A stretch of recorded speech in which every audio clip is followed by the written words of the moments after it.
Bien. Mientras tanto, aprovecho y recomiendo a todos los que están, les aviso que ya estamos por empezar la charla del arquitecto Horacio Martino.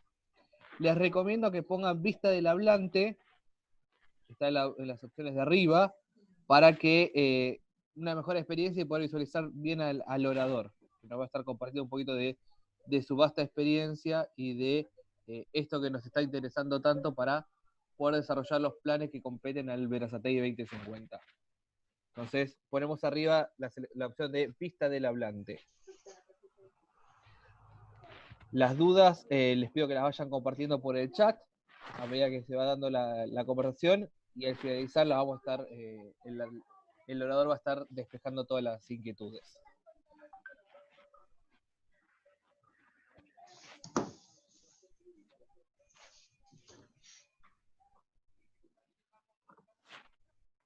Bueno, ¿qué te parece si arrancamos? Horacio, ¿arrancamos, te parece? Sí, perfecto. Bueno, arranco yo con una introducción. En este momento hay 44 participantes. Le damos la bienvenida a todos y todas. Bueno, un poco Leandro explicó la mecánica. Yo voy a hacer una introducción. Después va a hacerse la presentación y al final va a haber espacio para todas las preguntas que quieran. Vayan enviando las mismas por medio del chat. A Leandro, que se va a ocupar de administrar eso. Y como dijo Leandro, a los efectos de que puedan ver bien la presentación, determinen de poner solamente la vista de el que está hablando. Están todos los micrófonos apagados y los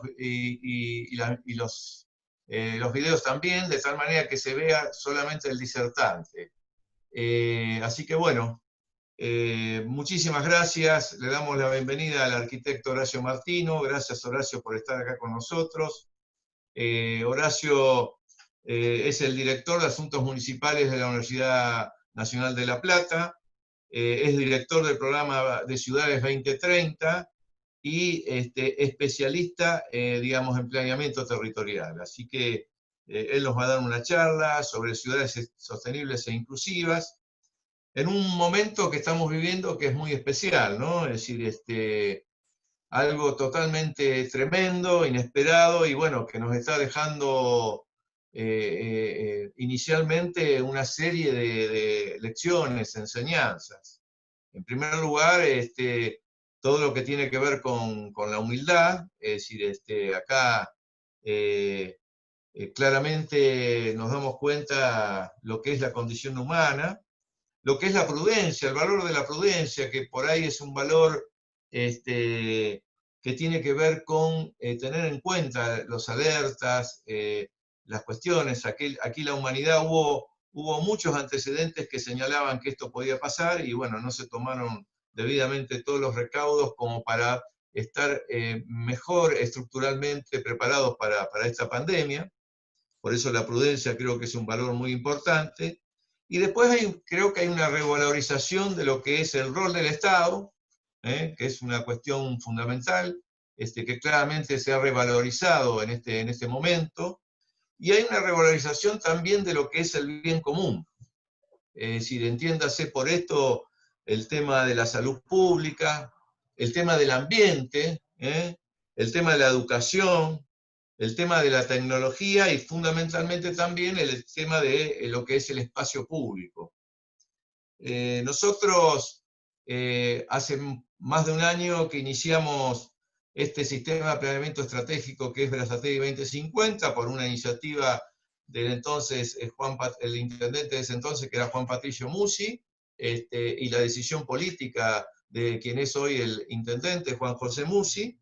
Y bueno, venimos trabajando todo este tiempo y en este contexto donde estamos un poco producto de este sacudón, repensando, tratando de ver qué es lo que hay que transformar, bueno, creo que esto nos da pie para sostener esta idea de ver cómo somos capaces de planificar la ciudad de Berazategui futura, ¿no? Es decir, una ciudad que va a tener que ser verde, que va a tener que ser inteligente, porque además se tiene que parar en todo lo que es el desarrollo sostenible, ¿no? Es decir, con inclusión social, con cohesión social, con desarrollo económico y con desarrollo ambiental.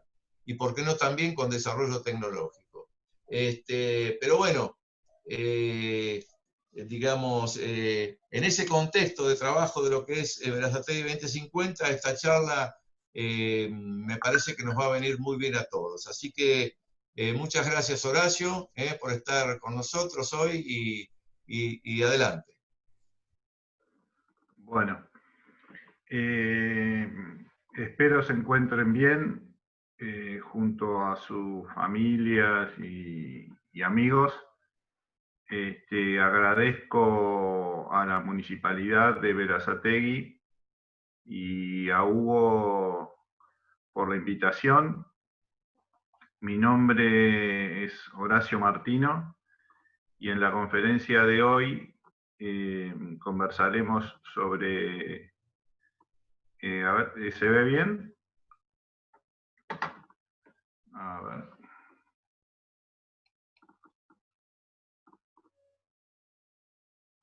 ¿Ahí se ve?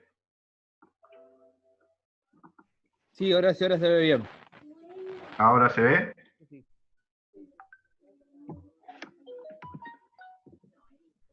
¿Se escucha bien? Perfecto, se está escuchando. Bueno, entonces comienzo otra vez. Bueno, les decía en principio agradecer a la Municipalidad de Berazategui, a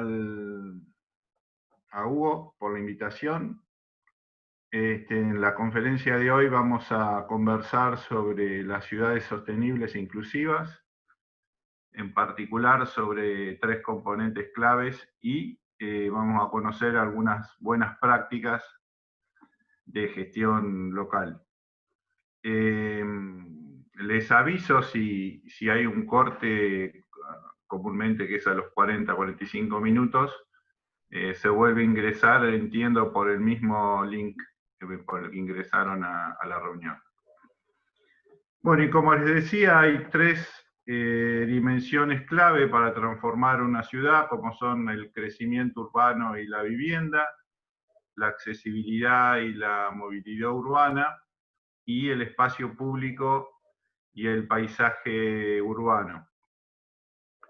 3 dimensiones que no son independientes, sino que están relacionadas entre sí, en tanto, según cómo crecen las ciudades, de manera compacta o difusa, dependerá la manera en que nos movemos y a su vez, cómo lo hagamos, dependerá de la calidad y la apropiación social del espacio público, con lo cual son 3 dimensiones que hay que gestionarlas de manera integrada.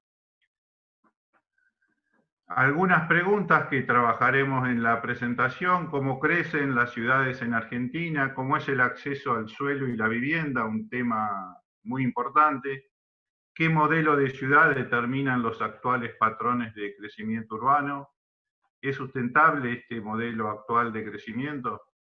¿Cómo nos movemos en las ciudades de Argentina? ¿Cómo evolucionaron los paradigmas de movilidad?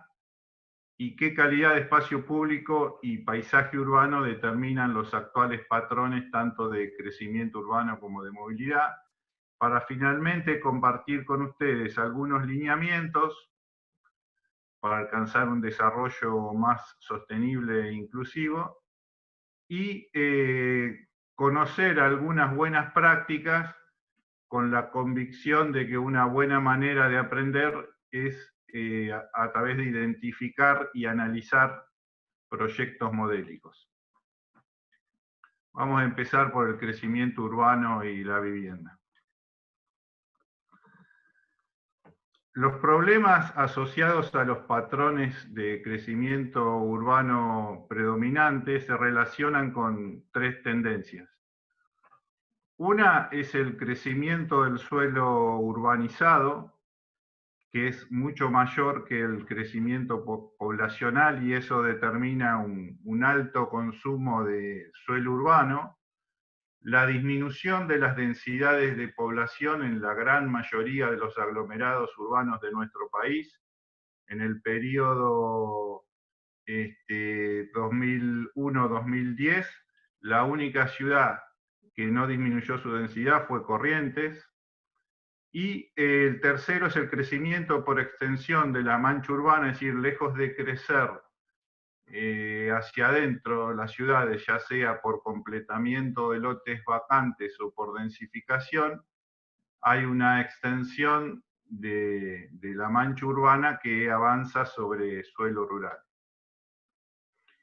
Y estos patrones de crecimiento determinan una ciudad mucho más dispersa y extendida, pero el problema central es que ese crecimiento no está acompañado de la infraestructura básica, de los equipamientos sociales y de los servicios urbanos, y esto determina graves problemas de un sector de la población para acceder a las oportunidades urbanas y problemas de financiamiento para el Estado, que tiene que llevar los servicios a lugares cada vez más alejados.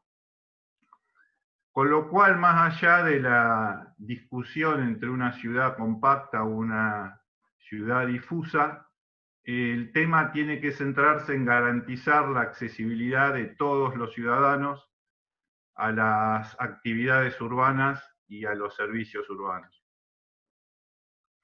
En este caso vemos para el área metropolitana de Buenos Aires cómo el acceso a los servicios públicos disminuye a medida que nos alejamos del centro del área metropolitana.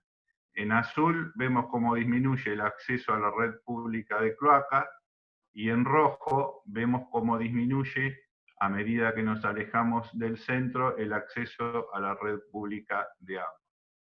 Y acá es lo mismo, pero para el acceso al empleo formal. Fíjense, a medida que nos alejamos del centro, el acceso al empleo, en este caso con transporte público, como disminuye, y en el caso del acceso al empleo hecho a través de transporte privado, también va disminuyendo. Y esto se explica en parte en los problemas de acceso al suelo y la vivienda.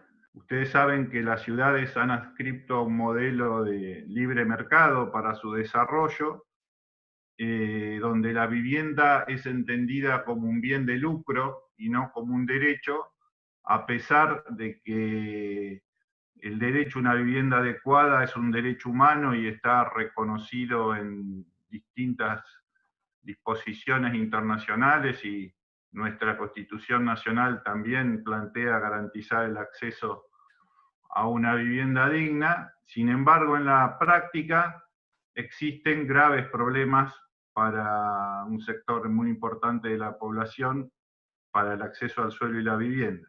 Y eso tiene que ver con que el mercado inmobiliario es un mercado excluyente, con altos costos de transacción que la hacen inasequible para los sectores de bajos ingresos y medios ingresos. O sea, solo los quintiles de ingresos más elevados son los que pueden acceder hoy a una vivienda. Y esto determina, por un lado, un déficit habitacional muy importante, un déficit cuantitativo de 1.200.000 hogares, y un déficit cualitativo de 2.200.000 hogares, en total más o menos son 14 millones de personas. A su vez genera un montón de asentamientos informales. Tenemos relevados en nuestro país más de 4.400 barrios vulnerables, donde viven más de 4 millones de personas, que son barrios donde más de la mitad de la población tienen problemas de tenencia del suelo o la vivienda, y carecen de 2 o más servicios básicos de agua, cloaca o electricidad con medidor. Y también se produce una exclusión residencial y una segregación física y social, que es una segregación estructural en el caso de los pobres que son confinados a vivir en asentamientos precarios y villas, y una segregación autoinducida de los sectores más ricos que deciden ir a vivirse en barrios cerrados, y entre uno y otro hay distintos sectores de clase media. Y así en Argentina, como en los grandes aglomerados de América Latina, se configuraron territorios diferenciales, lo que denominamos una ciudad desigual, donde en un sector existen todos los componentes que hacen a la producción de la ciudad, como es la vivienda, las infraestructuras, los equipamientos, los servicios y todas las actividades urbanas, y en otro sector existe solo la vivienda. Esto genera grandes inequidades para acceder a las oportunidades de la vida urbana, y por otro, desiguales condiciones de vida, donde los más ricos viven con altos niveles de calidad de vida y los más pobres no alcanzan a cubrir los parámetros mínimos de un hábitat digno. Y la pregunta que cabe hacernos es si es sustentable este modelo de crecimiento, en cuanto determina mayores costos sociales por la fragmentación y segregación socioespacial de los sectores populares, mayores costos de la inversión pública, que es mucho más ineficiente al tener que llevar los servicios y las infraestructuras a lugares más alejados y de baja densidad, mayor consumo energético por los mayores desplazamientos del transporte público y los autos privados, y eso a su vez determina también mayor contaminación del aire y del suelo. Y por otro lado se da un avance del suelo urbano sobre el suelo productivo y de valor ambiental y paisajístico. Vamos al tema de la accesibilidad y la movilidad urbana, que es un tema interesante de abordar porque en este momento histórico se está cuestionando el paradigma de movilidad y se está repensando. El enfoque en su comienzo, entre el siglo XIX y finales del siglo XX, se hablaba de un paradigma de transporte donde lo que se priorizaba era el auto privado, y el objetivo era ampliar las capacidades viales y mejorar las velocidades. Y hacia fines del siglo pasado surge el paradigma de la movilidad sostenible, que lo que plantea es quitarle protagonismo en el reparto modal al automóvil y hacer una mayor diversificación de los modos de movilidad, y en la pirámide de lo que sería la movilidad sostenible se prioriza a los peatones, a los ciclistas, al transporte público y por último a los vehículos particulares. Y algunos autores entienden que no alcanza con el enfoque de la movilidad sostenible y plantean el concepto de la accesibilidad urbana, en el sentido de que el objetivo de la movilidad no es moverse, sino acceder a las oportunidades urbanas. Y esto se relaciona con dos conceptos muy importantes, que es el derecho a la ciudad y el de la ciudad de los 15 minutos. El derecho a la ciudad plantea básicamente que todos los ciudadanos, sin exclusión, tienen que acceder a las oportunidades y las actividades urbanas. Y el planteo de la ciudad de los 15 minutos trata de que la mayoría de los ciudadanos puedan acceder a sus necesidades básicas en solo 15 minutos y moviéndose a pie y en bicicleta y en transporte público, como ven en el mapa de de la derecha.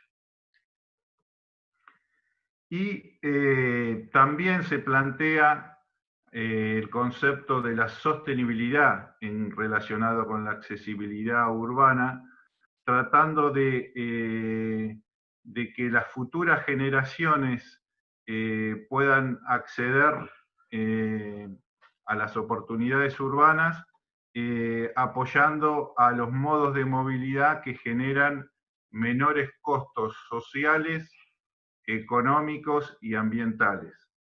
En este gráfico, donde vemos las distintas modalidades de transporte, vemos arriba cómo los distintos modos tienen desigual emisión de dióxido de carbono, medido en gramos de dióxido de carbono por persona por kilómetro viajado, ¿no? Entonces así vemos que el auto particular genera una gran cantidad de emisiones de dióxido de carbono y las bicicletas o el peatón no generan ninguno, ¿no?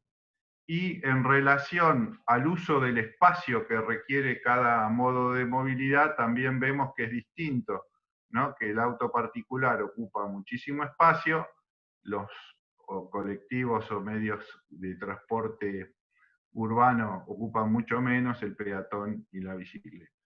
Entonces, en este gráfico vemos como a la izquierda están los modos más sucios y menos eficientes, y a medida que vamos hacia la derecha encontramos los modos más limpios y más eficientes, que son los que tenemos que apoyar en las políticas urbanas de movilidad.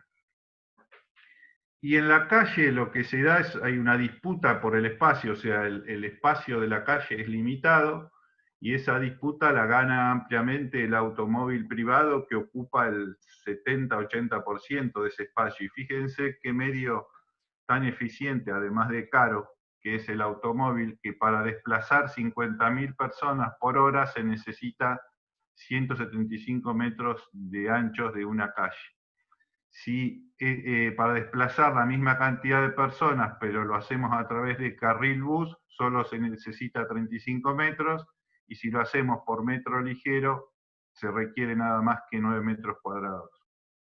Y en la foto de la derecha vemos cómo para desplazar aproximadamente 70 personas se necesita casi una cuadra de 4 carriles de automóviles, y cómo ese espacio se reduce si el traslado es en bicicleta, y cómo se reduce aún más si es en metro ligero. Con lo cual, la recomendación es tratar de reducir la participación en el reparto modal del automóvil privado y tratar de dar más espacio para los medios que son más sostenibles. Y en el mundo ya hay muchas ciudades que están avanzando hacia esta transición, hacia la movilidad sostenible, y se están dando distintos cambios, como el de la movilidad privada pasa a la movilidad compartida, la movilidad con motores de combustión pasa a movilidad eléctrica y otras energías limpias, y cómo de una movilidad desconectada se pasa a una movilidad conectada. Y así aparecen distintas alternativas al auto privado a motor de combustión, como son los coches eléctricos, los híbridos o los de hidrógenos. Abajo vemos una foto de un ecobús de nuestra universidad que funciona con batería de litio.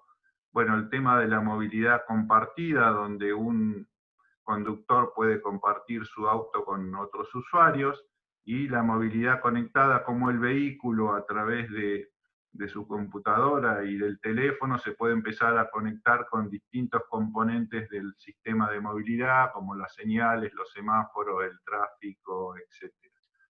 También aparecen los autobuses eléctricos en muchas ciudades, sistemas de micromovilidad como los patinetes o monopatines y los sistemas de transporte públicos de bicicleta.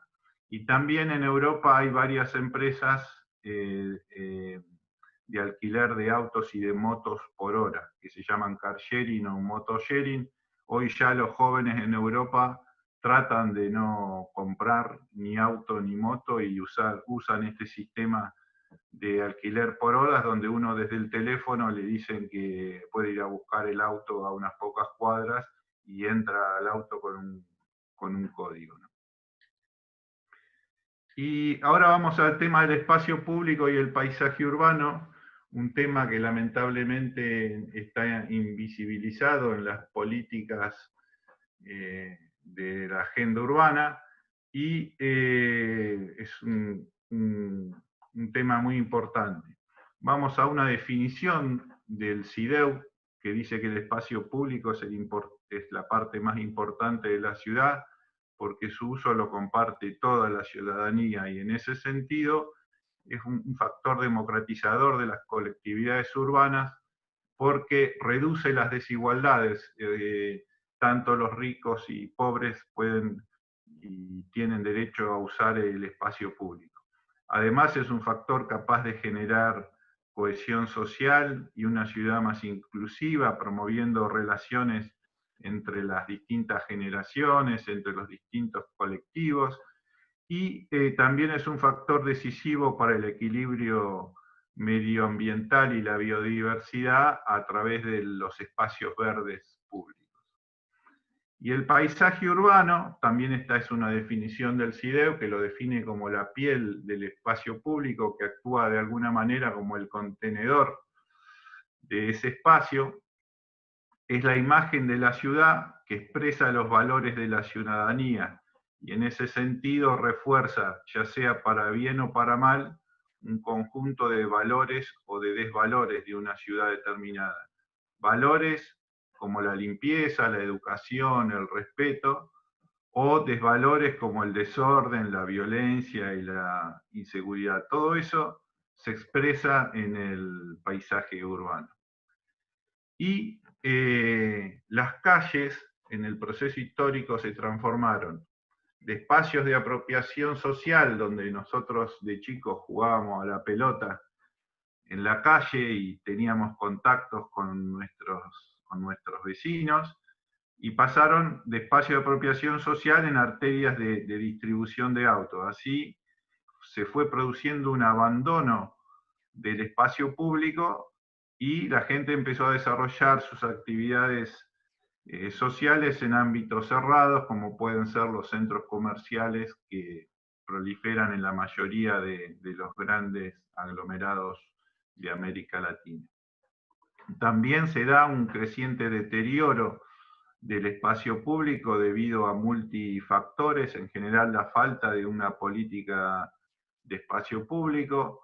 También hay mucha ineficiencia de los servicios públicos gestionados a veces por el sector público, a veces por el sector privado, y también una falta del rol del Estado como de control y de regulador de esta situación. Y así como vemos en las imágenes, aparece una contaminación ambiental por ineficiencia en el servicio de recolección de residuos sólidos urbanos, ineficiencia en el cableado aéreo, la contaminación que genera una contaminación visual, y donde las empresas privadas hacen lo que quieren y porque el Estado se los deja hacer. La contaminación visual también de la cartelería de propagandas en los centros comerciales a cielo abierto, los grafitis, que lejos de ser una obra de arte, como dicen muchos, es un daño al patrimonio arquitectónico y al espacio público. Las veredas rotas o la falta de vereda, la falta de arbolado urbano, la falta de luminaria, bueno, todos componentes que hacen al deterioro del espacio público actual. Y otro problema es que la periferia pierde el espacio público. En este caso es una foto aérea de la ciudad de La Plata, que fue una ciudad, como saben ustedes, planificada, que tiene avenidas cada 6 cuadras y unas hermosas diagonales con ramblas forestadas, y en la intersección de las avenidas hay una plaza, un parque, también tenemos un bosque de escala regional y un corredor de circunvalación.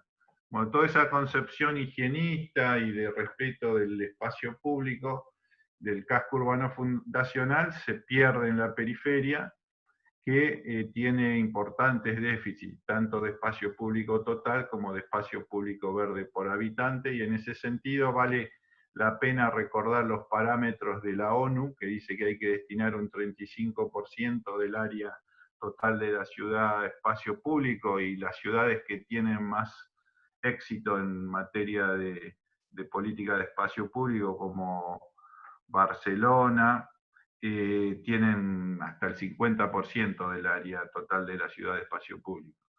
Y el otro parámetro, la Organización Mundial de la Salud, que plantea un mínimo de entre 9 y 11 metros cuadrados de área verde por habitante.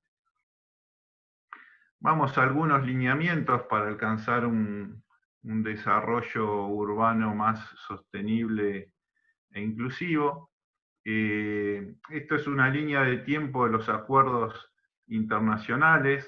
Ustedes saben que en el 2015 se aprobaron los Objetivos de Desarrollo Sostenible, que lo que plantean estos objetivos es que se incorpore, sea un desarrollo más integrado desde el punto de vista social, económico, ambiental, y lo que plantea es incorporar estos objetivos de desarrollo sostenible a los planes de desarrollo nacional, provincial y local. Y una novedad de los objetivos de desarrollo sostenible es que aparece por primera vez en la agenda mundial el ODS 11, que es el de ciudades y comunidades sostenibles, que plantea un desarrollo urbano que tiene 10 metas y 15 indicadores, pero las Naciones Unidas, conscientes de que ese ODS 11 no puede abordar la complejidad del fenómeno urbano, encomienda a una conferencia que se llama Hábitat 3, que se desarrolla cada 20 años, que se desarrolló en Quito en 2016, que desarrolle una nueva agenda urbana para alcanzar un desarrollo más sostenible. Y esa nueva agenda, que plantea los lineamientos de acá a los próximos 20 años, es decir, hasta el 2036, se basa en 4 grandes ejes, que son la inclusión social y la erradicación de la pobreza, la prosperidad urbana inclusiva y sostenible y garantizar oportunidades para todos, un desarrollo urbano resiliente y ambientalmente sustentable, y una nueva gobernanza urbana.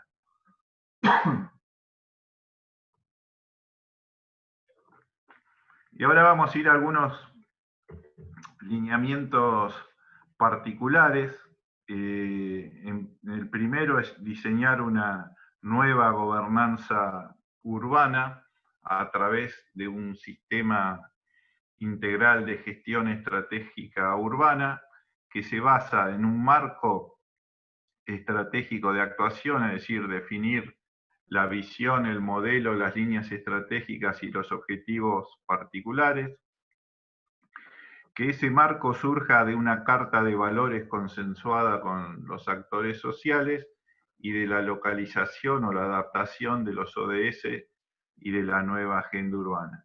Y en ese marco, promover distintos instrumentos de acción directa, como es un plan operativo anual de un plan estratégico que tenga proyectos priorizados, instrumentos de acción indirecta como la normativa a través de un código de ordenamiento urbano territorial y planes particularizados de crecimiento urbano, de espacio público, paisaje urbano y de movilidad sostenible, instrumentos de gestión urbana para garantizar el acceso al suelo y la vivienda a través de instrumentos de promoción y desarrollo, financiamiento y de redistribución de costos y beneficios, y instrumentos de participación ciudadana.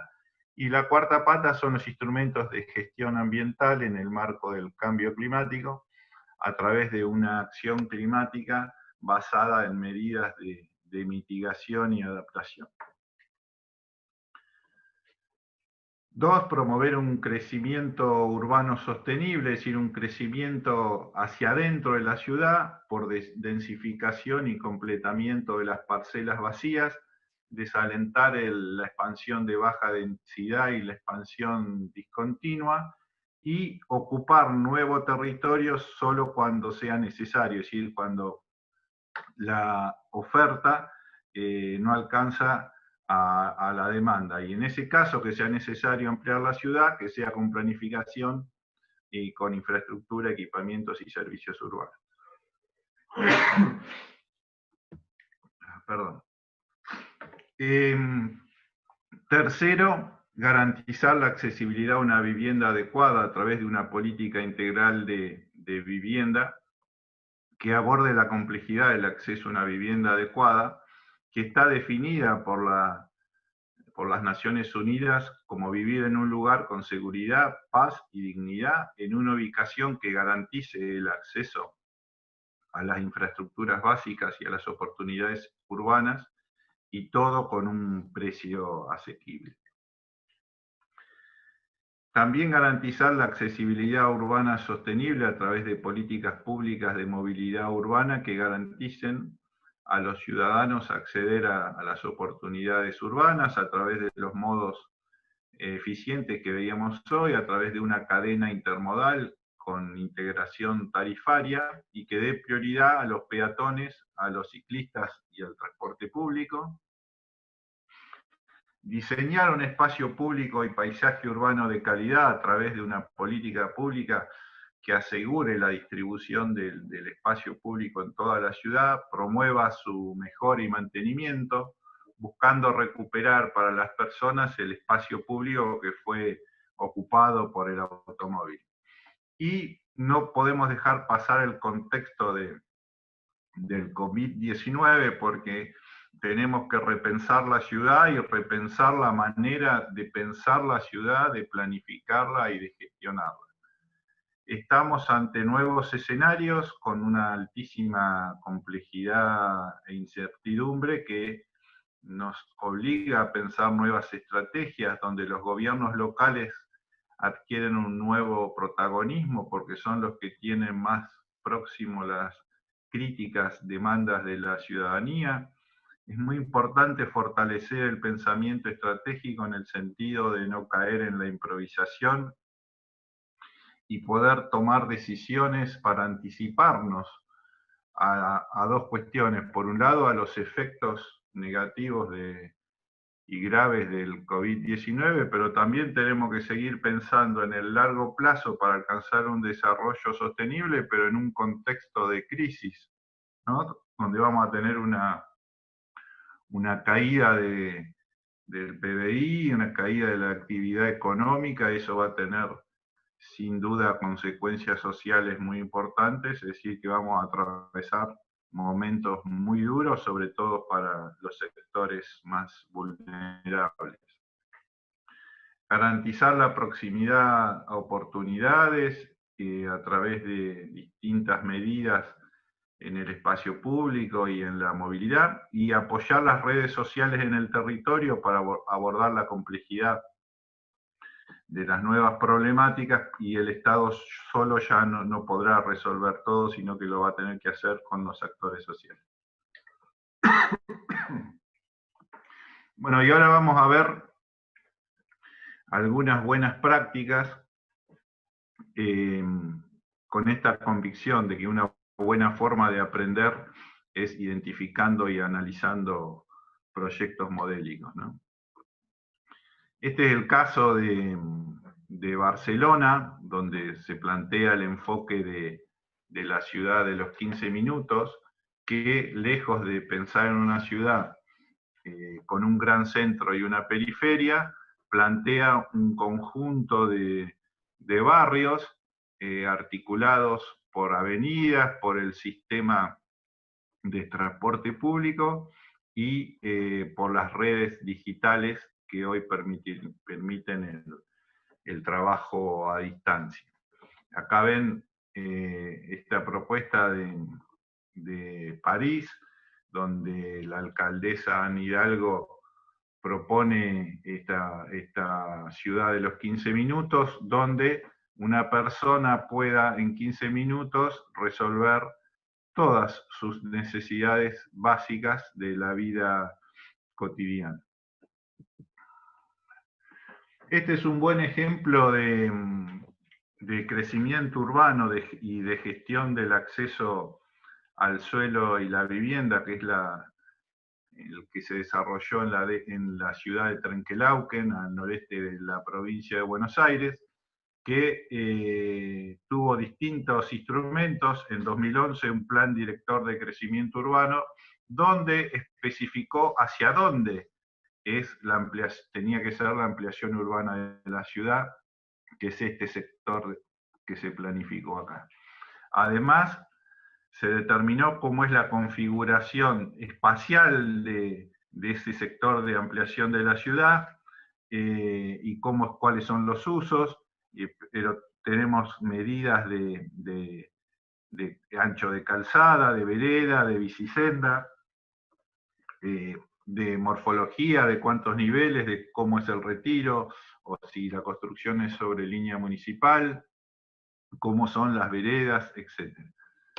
Y tenía una herramienta muy interesante que les permitía recuperar la plusvalía urbana generada a través de inversiones que hace el Estado en el espacio público, ¿no? Entonces, con esta ordenanza de contribución por mejoras, planteaba que si se generaban cambios en los parámetros urbanísticos o cambios de zonificación de suelo rural a urbano, aquellas subdivisiones que se podían generar tenían que pagar una alícuota del 12% del suelo. Y eso, a su vez, el Estado también participaba en la construcción de pavimento y de infraestructuras básicas,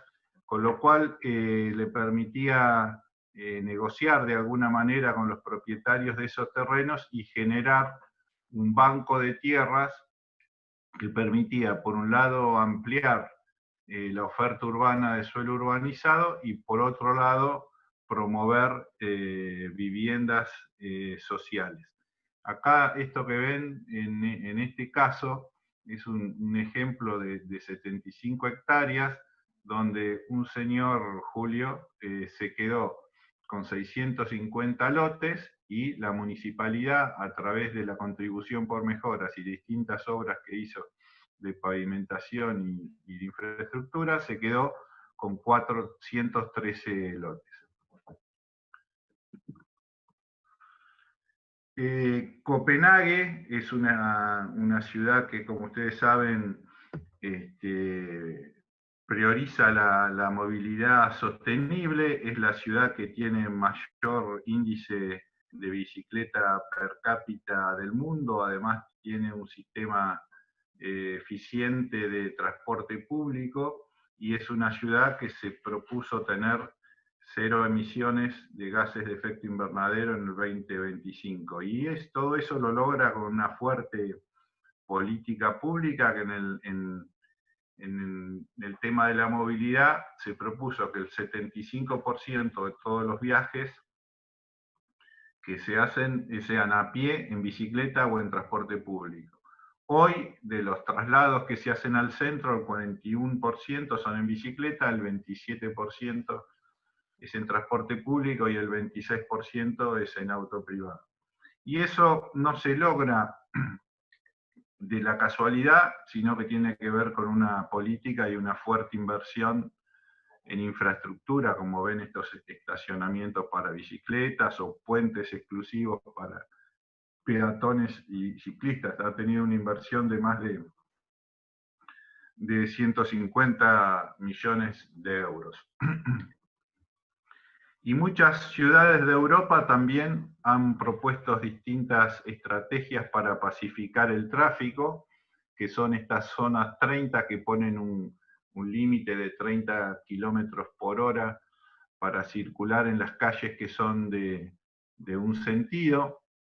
En algunos casos se pone una limitación aún mayor, y eso permite reducir la siniestralidad en el sentido de que un accidente a 50 kilómetros por hora tiene un 50% más de riesgo de muerte que si el coche va a 30 kilómetros por hora, y también permite reducir la contaminación ambiental.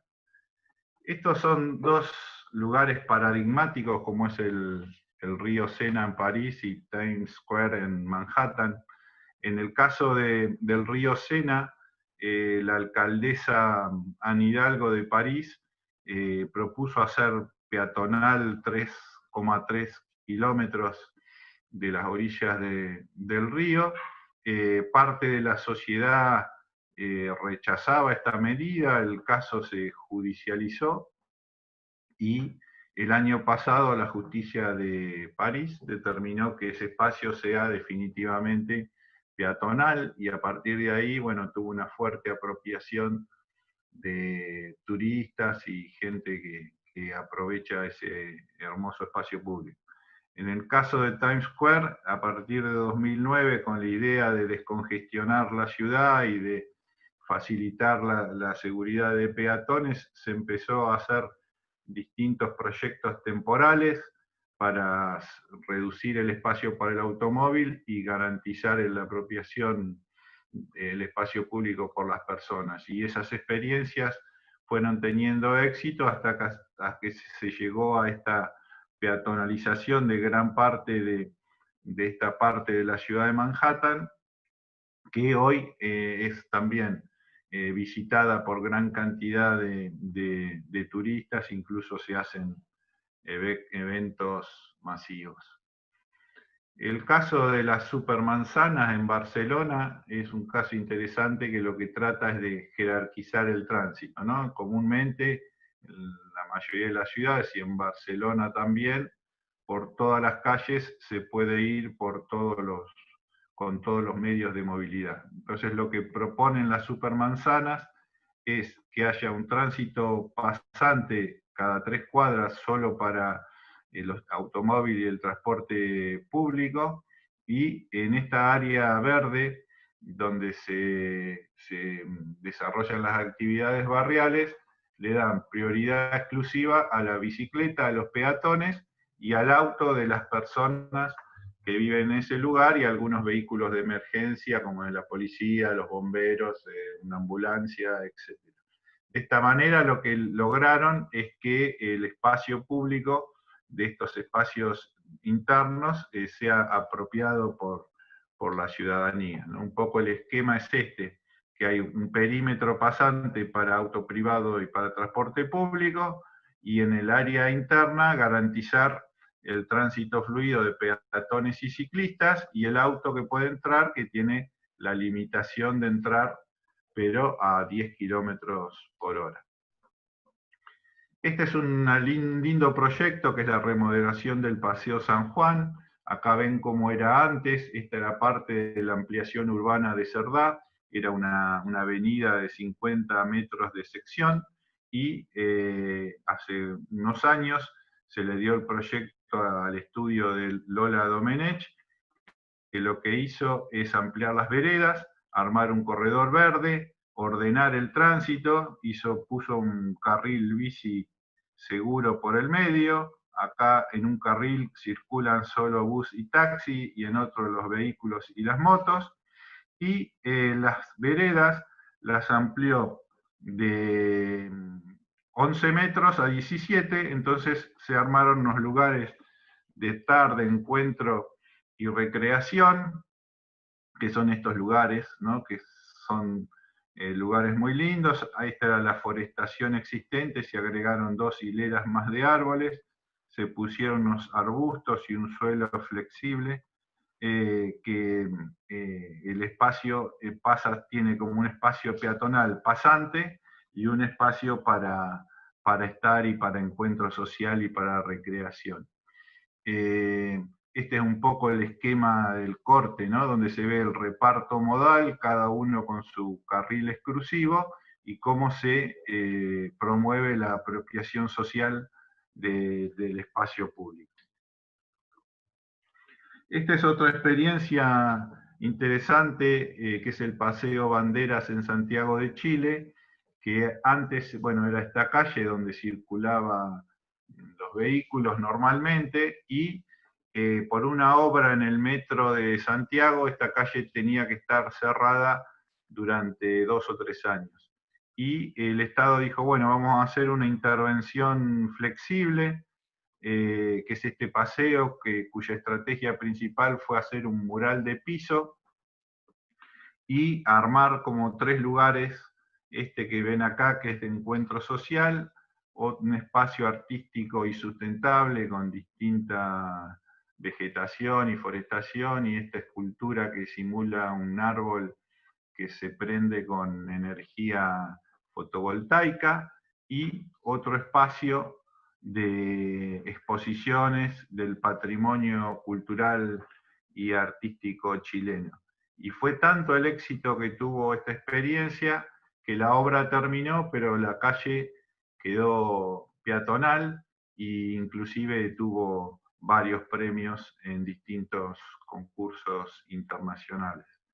Otra experiencia que es interesante en Santiago de Chile son los que se llaman plaza de bolsillo, donde el Estado releva los predios baldíos que están vacantes, y creó una regulación que le permite intimar a los propietarios que si no van a hacer nada, le ceda ese predio en comodato hasta tanto decida hacer algo con ese predio. Y en este caso armaron una plaza, pintaron las medianeras con este mural hecho por un artista muy reconocido de Chile que ahora vive en Nueva York, y armaron este espacio público que tiene una huerta urbana donde participan los niños y vecinos del lugar, tiene unos food trucks con lugares de estar y para tomar algo, lugares de juegos de niños, una feria de economía y social y artesanías, un techo liviano para espectáculos y música. En definitiva, lo interesante es que se recupera un espacio que estaba abandonado en un espacio público muy utilizado por toda la ciudadanía. Este es un proyecto que yo tuve la oportunidad de coordinar en el 2017 para un programa de Nación que se llama DINAPREM, donde nos propusieron, había un terreno de 4 hectáreas, donde había un zoológico en estado deplorable y algunas instalaciones de obras sanitarias, y nos consignaron a hacer un análisis de ese predio y hacer una propuesta. Y lo que hicimos es un parque que le llamamos urbano sostenible, que buscamos recuperar esas 4 hectáreas como espacio verde y pulmón para la ciudad. Propusimos que sea un espacio integrado a la ciudad a través de unas plazas secas en cada una de las esquinas y en los remates de la calle, y que a su vez tenga todo un cordón perimetral para el tránsito peatonal, de manera de favorecer la integración del parque a la ciudad. Después teníamos todo un recorrido interno mucho más orgánico, donde íbamos recorriendo distintas actividades. En este caso había un lago que tratamos de diseñarlo con un paisaje muy similar al paisaje de nuestra región pampeana, digamos, muy natural. Acá creamos en la esquina una huerta urbana, que teníamos enfrente una escuela, entonces nos parecía una buena actividad para el aprendizaje de esas actividades, lugares de encuentro social, lugares para hacer deportes, para niños, para la tercera edad. Acá teníamos un salón de usos múltiples también para capacitaciones en todas las cuestiones de desarrollo sostenible y la acción climática. Y tratamos, digamos, de que además teníamos este pequeño estadio de fútbol que teníamos que mantener, y aprovechamos su perímetro para armar una feria de productores y artesanos locales, de manera de que este espacio sea un espacio de encuentro, de recreación, pero también sea un espacio educativo y también un espacio de economía social. Y propusimos un plan de deforestación armando con distintas especies, lugares con identidad, ya sea por color, por los perfumes, y bueno, en fin, distintas estrategias para darle mayor biodiversidad a la ciudad. Y por último, y ya para ir terminando, quería vincular este tema que desarrollé del espacio público y la movilidad al tema del COVID-19 y cómo Barcelona ya está implementando distintas actuaciones en el espacio público y en la movilidad, pensando en el retorno a la vida urbana. Entonces han propuesto pacificar distintas calles, que son estas que ven acá en rojo, peatonalizar uno de los laterales de las calles, como ven acá, o sea, se le quita el espacio al automóvil y pasa a ser espacio para el peatón, en estas calles que están acá con este punteado que ven en rojo. Nuevos kilómetros de corredores bici, que son estos espacios que son en azul, para tratar de diversificar los distintos modos de movilidad, ya que el transporte público no va a poder transitar colmado de gente como era antes. Ampliación de veredas, como ven en verde, y mejoras en la red de carril bus. O sea, son todas medidas que ya tenemos que ir pensando para por lo menos en el corto plazo garantizar todo lo que es el distanciamiento social vinculado a esta pandemia. Bueno, muchísimas gracias nuevamente a Hugo, a la Municipalidad por la invitación. Ahí les dejo los sitios que pueden consultar tanto de la Dirección de Asuntos Municipales como del programa Ciudades 2030. Les dejo mi correo por si alguno quiere hacer alguna consulta, con mucho gusto se la voy a contestar. Y bueno, no sé si Leandro quieren ir a las preguntas, con mucho gusto. Bueno, Horacio, en principio, muchas gracias, y más que interesante todo el aporte que nos fuiste dando. A través de diferentes comisiones del 2050 estuvimos elaborando varios de los temas, algunas con más profundidad, otras con menos profundidad. En todas nos fuiste aportando conceptos nuevos para repensar. Le pido a todos los que están escuchando la charla, que ya llegamos a 67 personas en un momento, y quedamos en 62, así que mantuviste el interés de toda la audiencia. Le pedimos que, bueno, todos los que quieran vayan haciendo a través del chat las preguntas, y bueno, se las vamos haciendo a Horacio.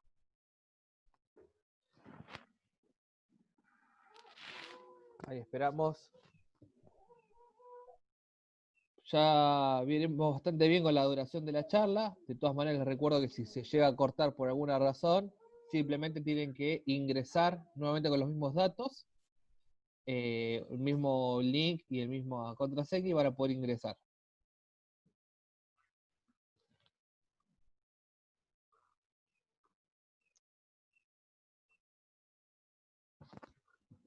No sé, Hugo Guerrier, mientras tanto, si querés hacer algún aporte, comentar algo. No, bueno, sí, puede ser. A ver si se anima alguien a hacer alguna pregunta y lo aprovechamos a Horacio. Excelente la presentación de Horacio. Yo creo que coincide con muchos de los conceptos que venimos manejando en Brasileña 2050. Y quiero comentarles a todos que esta charla es una charla inaugural de un ciclo de charlas que vamos a hacer por este medio, digamos, buscando tocar diferentes cuestiones que hacen a el marco conceptual con el cual nosotros estamos trabajando. Ya les vamos a ir informando de ello, es decir, en principio con respecto a la charla de hoy, vamos a hacer una breve encuesta, una encuesta de satisfacción para ver y reconocer las opiniones, que después se las vamos a hacer llegar a Horacio, y también nos va a servir a nosotros para evaluar el resultado en sí de la propia charla. Bueno, y nada más. Si no hay preguntas, Leandro, ¿no hay ninguna pregunta?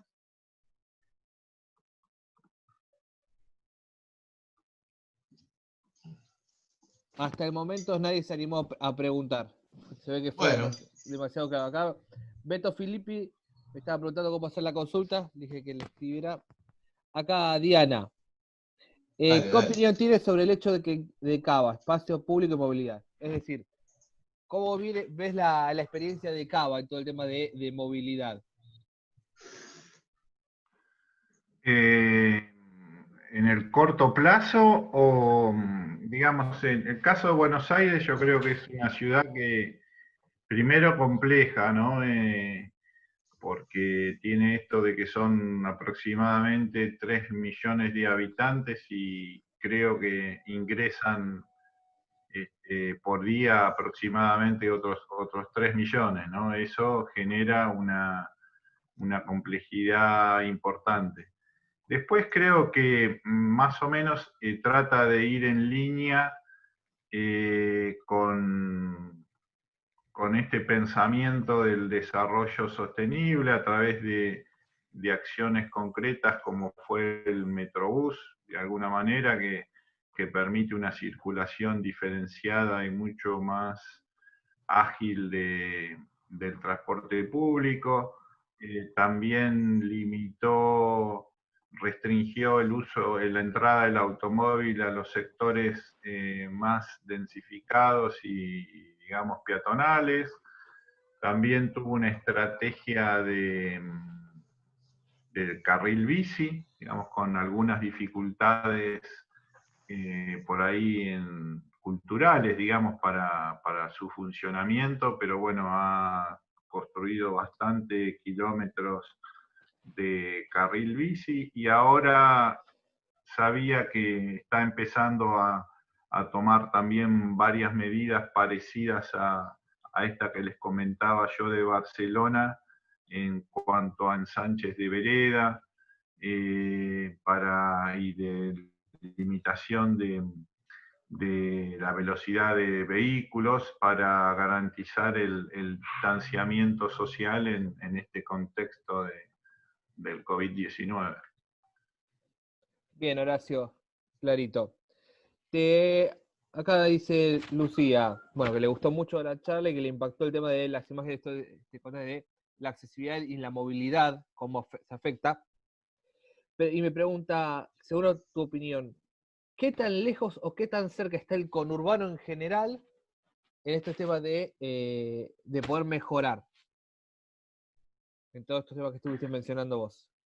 Sí, no, es muy buena la pregunta. Yo creo que ahí tenemos un problema muy complejo, ¿no? O sea, uno de los grandes problemas que tenemos desde el punto de vista urbanístico en nuestro país es la fuerte concentración de población en el área metropolitana, con más de 15 millones de habitantes.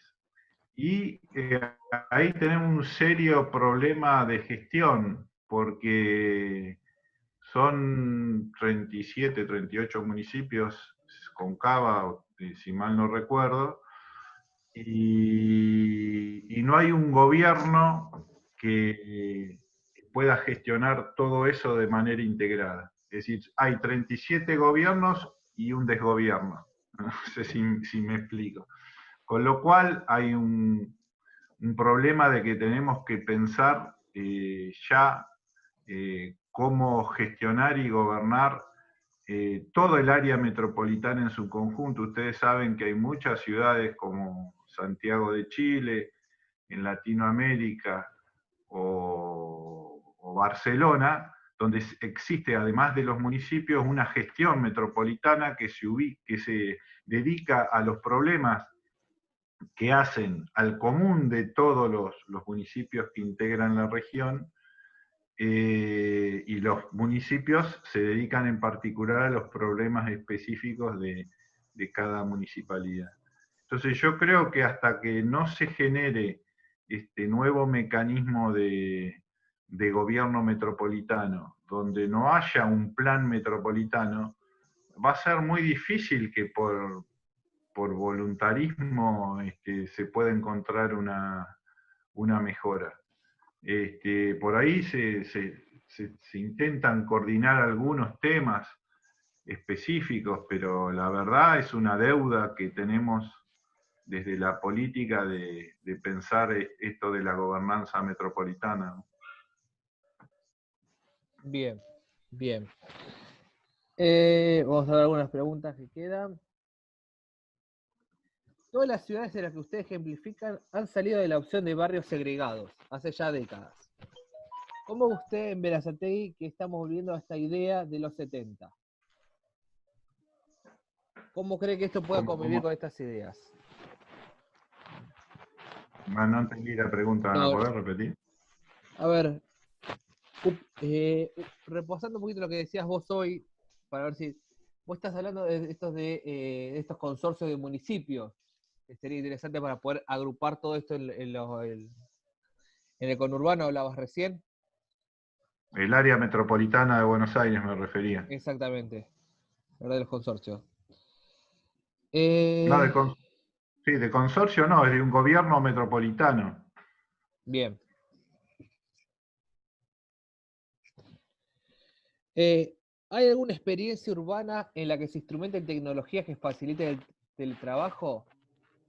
Digo, acá pregunta Santiago Espadafora. En todas estas experiencias de diferentes gobiernos, ¿tenés idea que hay desde pensar desde las políticas que se fomente el teletrabajo? Sí, si bien, digamos, yo hablé de temas específicos a dimensiones urbanísticas, yo creo que uno de los temas centrales para gestionar una ciudad desde el punto de vista estratégico es pensar en la generación de empleo, ¿no? En cómo generar trabajo, sobre todo el trabajo, a ver, tenemos como dos grandes desafíos, ¿no?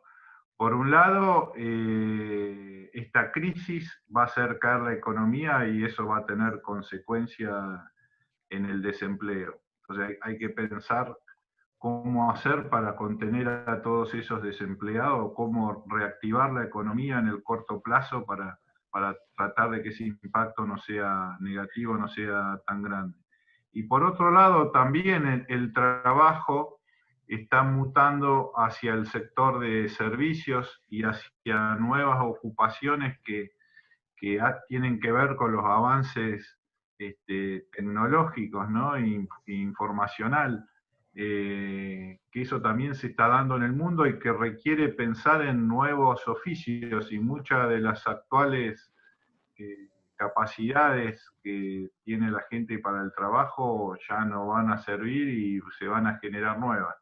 Entonces, estos dos grandes desafíos tienen que ser tomados por los municipios y tener una política activa de empleo.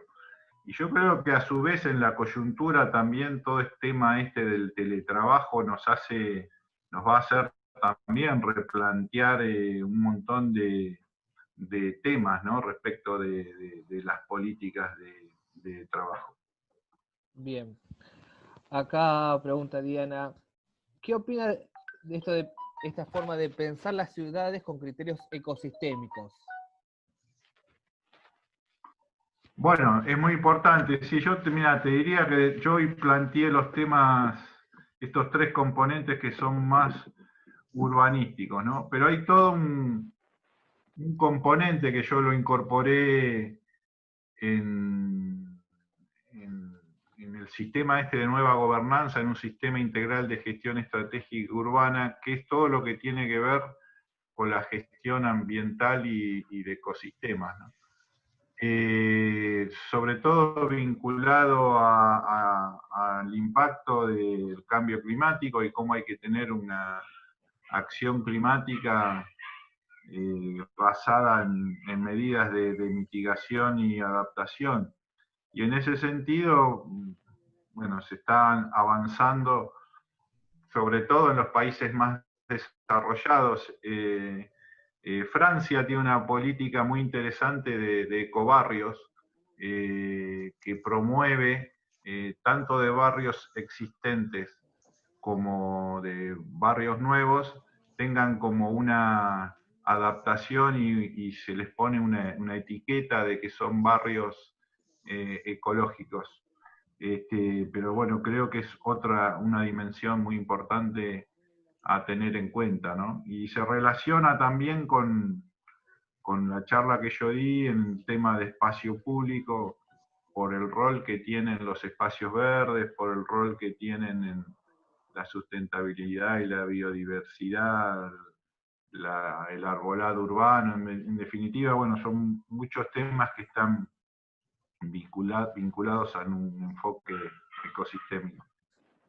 Bien, ya ahora vamos terminando con las preguntas. Una que me hacen llegar desde el grupo de movilidad del 2050, grupo de WhatsApp, pregunta, generalmente los ferrocarriles son barreras urbanísticas que cortan la circulación en las ciudades. Dice, ¿qué cree que se está proyectando a futuro para solucionar estas barreras? O sea, no podemos prescindir de los ferrocarriles ni de las vías, pero ¿qué alternativas hay para que sea mejor la circulación? Y es un tema complejo, ¿no? Nosotros tenemos, en el caso de La Plata, por ejemplo, el tren que llega a nivel hasta 1:44, que es un lugar que no es céntrico, pero está a 5 cuadras, digamos, del centro, y eso genera una barrera urbana. Nosotros, el grupo nuestro, digamos, de Ciudades 2030 y la cátedra que tenemos en la Facultad de Arquitectura, pensamos que la mejor solución sería el tren bajo trinchera, o sea, que permita, o en un túnel, ¿no? Que permita unir la ciudad por arriba. Y el tema que siempre nos dicen sobre esta postura es el tema económico, o sea, ¿cuánto sale hacer un tren en un túnel o bajo trinchera? La misma situación pasó ahora digamos, se cruza la llegada de la autopista La Plata-Buenos Aires con el tema del tren, que al ser eléctrico tiene mayor frecuencia y eso genera bastantes problemas de congestionamiento de tránsito, y en este caso lo que se propuso es hacer un túnel para que los autos atraviesen por abajo la vía. Y bueno, tampoco es una solución muy satisfactoria. Después tenemos otro caso, que nosotros tenemos un tren universitario que va desde la estación y va recorriendo por la circunvalación el borde del casco fundacional. Y en ese caso, digamos, es un trencito de 2 vagones que va recorriendo a baja velocidad y bueno, y que en cada cruce se bajan los banderilleros para el tráfico. O sea, hay toda una tensión ahí sobre el tema del tren y la ciudad que es bastante compleja porque genera barreras. Si me preguntan a mí, la mejor decisión es que no se genere ninguna barrera urbanística. Ahora también el tema económico, si tiene un costo altísimo, obviamente también hay que pensarlo, ¿no? Bien, bien, clarito. Todo tema para repensar. Bien. La última pregunta acá, ya va a llegar el coordinador del área del Parque Pereira, es ¿qué opinión tenés sobre el tema de, al vivir cerca en La Plata, tenés noción del Parque Pereira? Pulmón verde importante si los hay en la zona.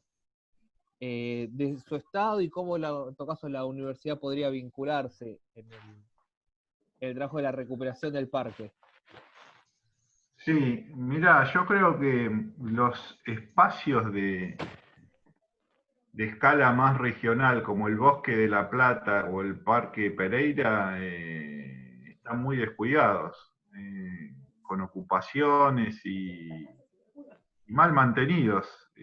Algunas cosas que son realmente incomprensibles, ¿no? El Bosque de la Plata, por ejemplo, uno al llegar te encontrás con metros y metros de vereda rota, uno de los principales espacios públicos de nuestra ciudad, o un estado así de descuido muy importante. En el Parque Pereira, si bien hace bastante que no voy, también tengo entendido de que hay muchas ocupaciones y yo creo que es parte de esto que estábamos hablando, ¿no? Es muy importante que las ciudades y estos espacios que son más metropolitanos, ya no son espacios locales, tengan una política, ¿no? Para que tengan un manejo más sustentable, y obviamente que la universidad podría hacer grandes aportes porque tiene especialistas en el tema, tanto desde el punto de vista paisajístico como el punto de vista de la forestación, o sea, la verdad que sería un tema, me parece, estratégico para la región el poder tener un proyecto de puesta en valor de tanto del Parque Pereira como del bosque de nuestra ciudad.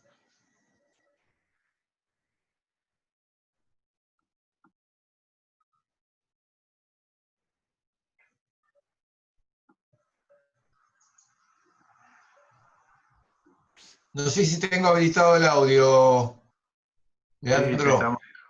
sí, te escuchamos, Hugo. Sí, ahí se pasó una pregunta de Miguel Cabañas, que dice, ¿cómo ve viable implementar una huerta dentro de la comunidad educativa en Berazategui? ¿Una huerta? Sí.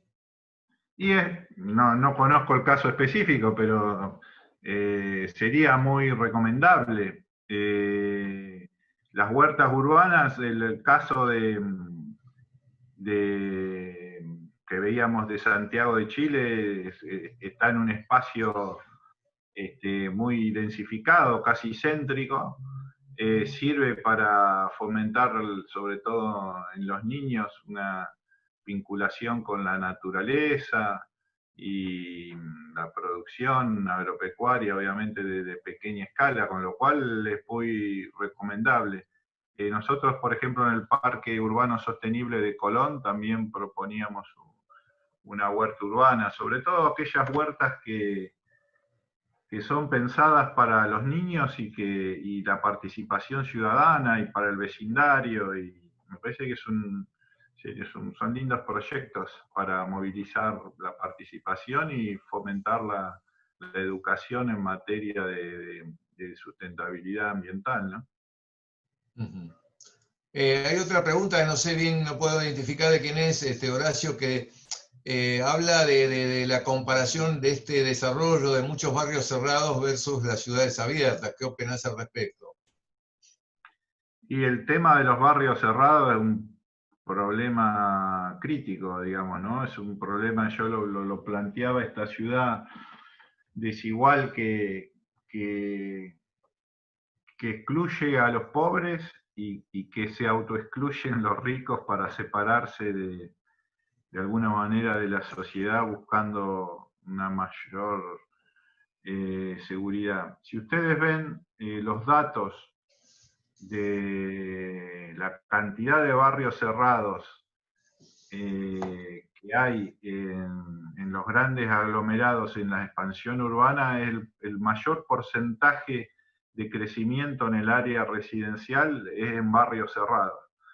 Y que es aproximadamente, yo ahora no recuerdo exactamente los datos, pero más del 36% del uso residencial es de barrios cerrados, contra menos de un 10% de vivienda social, ¿no? Entonces esto es de alguna manera un reflejo de lo que produce la exclusión de los sectores populares al mercado inmobiliario.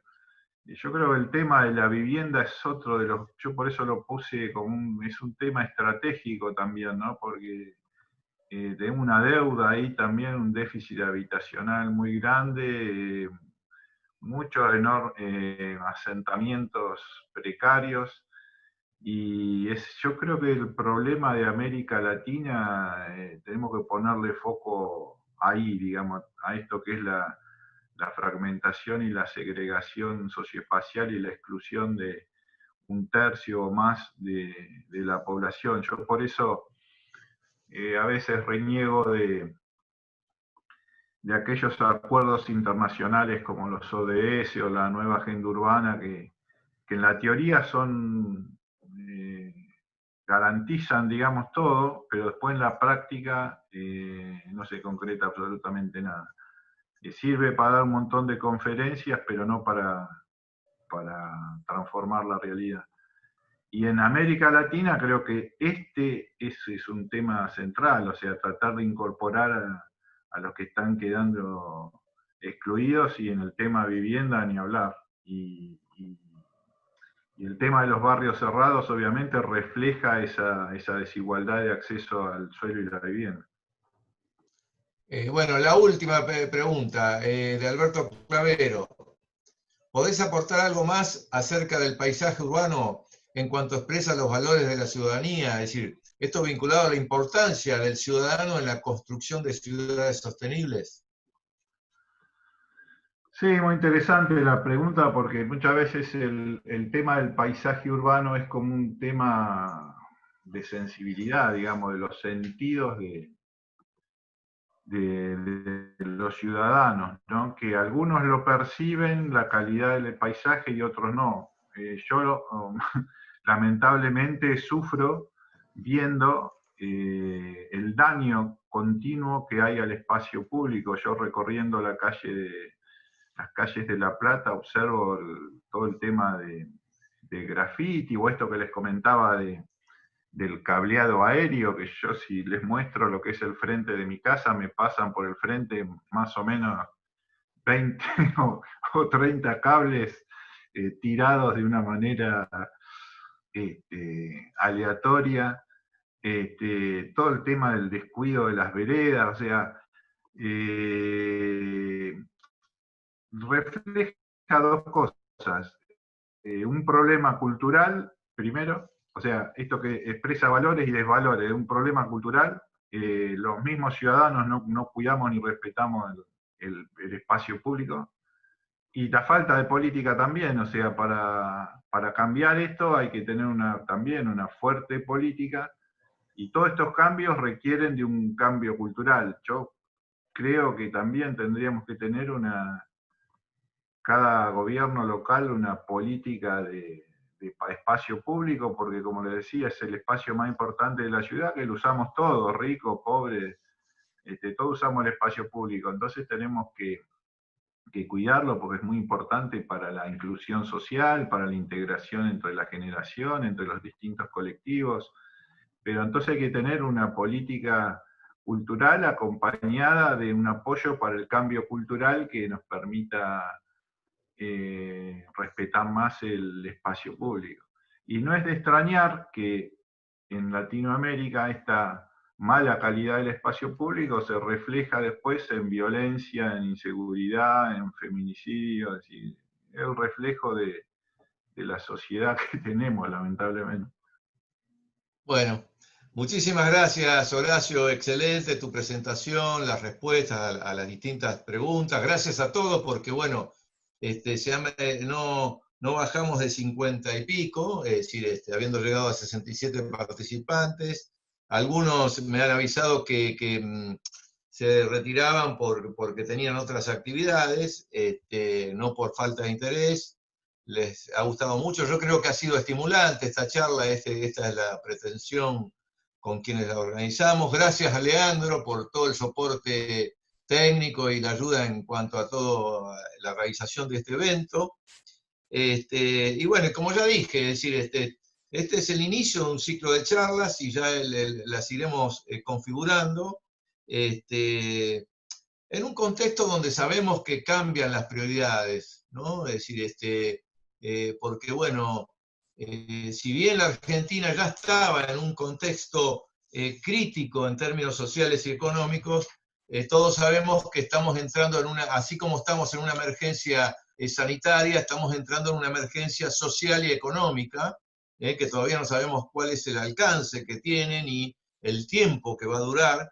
Por lo tanto, muchos de los que pertenecemos a Berazategui 2050 también estamos trabajando en la coyuntura, tanto es así que estamos en estos días constituyendo una mutual que ya les vamos a hacer conocer a todos, pero sin ninguna duda que Berazategui 2050 va a seguir adelante, porque nosotros estamos elaborando proyectos que van a ser determinantes en cuanto al futuro de Berazategui. Nosotros nos agarró esta pandemia cuando estábamos iniciando con la Universidad de Buenos Aires y un instituto italiano el desarrollo de un polo de la alimentación para agregar valor a toda la producción hortícola regional.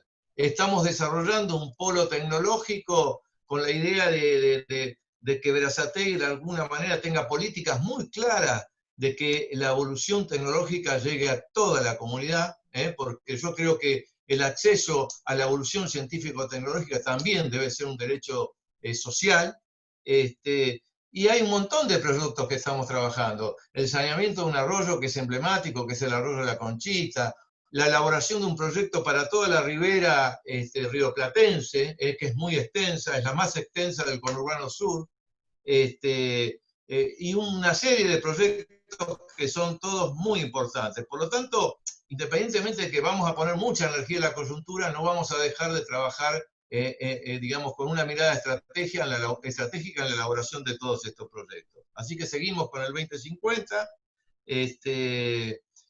Quiero transmitirles a todos que yo esta mañana me comuniqué al doctor, le comenté esta actividad y le manda muchos saludos a todos, especialmente a Horacio, Martino, su agradecimiento de parte del doctor Juan José Musi. Así que bueno, damos por concluida la charla. Muchísimas gracias a todos. En breve. Sí, dale, Leandro. No, simplemente para avisarles que en breve vamos a estar compartiendo un link, una encuesta, donde van a poder acceder, quienes respondan la encuesta, van a poder acceder al video de la charla por si quieren repasar alguno de los contenidos que estuvo compartiéndonos Horacio. Así que quienes completen la encuesta tendrán acceso a ese material. Así que bueno, muchísimas gracias. Nos vemos. Gracias a todos, saludos. Gracias, Horacio, nos vemos, estamos comunicados. Chao, un abrazo. Chao, chao. Chao, chao.